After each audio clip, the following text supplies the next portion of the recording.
রাত্রে আমি বাড়ি ফিরি, ভাইজান জলসা থেকে এসে আমাকে ডাকলো, ডেকে বলছে নওশাদ শোন, তুই যেভাবে সিএ সময় মামলা করেছিলিস, ওবিসি সার্টিফিকেটের জন্য মামলা করেছিস, ওয়াকফ সম্পত্তি বাঁচানোর জন্য মামলা করেছিস, উকিলদের সাথে যোগাযোগ রাখ, উকিলদের সাথে আলোচনা কর, সুপ্রিম কোর্টে উকিলদের সাথে কথা বল।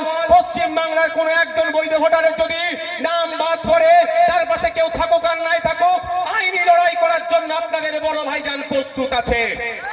ভয় পাওয়ার কোনো দরকার নাই। সে দলিত হতে পারে, আদিবাসী হতে পারে, মতুয়া হতে পারে, নমশূদ্র হতে পারে, মাহাতো হতে পারে, মুসলমান হতে পারে, খ্রিস্টান হতে পারে, হিন্দু হতে পারে, আমাদের দেখার প্রয়োজন নয়। বৈধ ভোটারের নাম যদি কাটা যায়, তার পাশে পশ্চিম বাংলার মানুষ থাকুক আর নাই থাকুক, খাম চিহ্ন থাকবে, নওশাদ সিদ্দিকীরা থাকবে, বিশ্বজিৎ মাইতিরা থাকবে, শামসুর সাহেবরা থাকবে, কুতুব ভাইরা থাকবে, রাকেশরা থাকবে, সৌমদীপরা থাকবে। বুক চিতিয়ে লড়াই করব, আইনের লড়াই।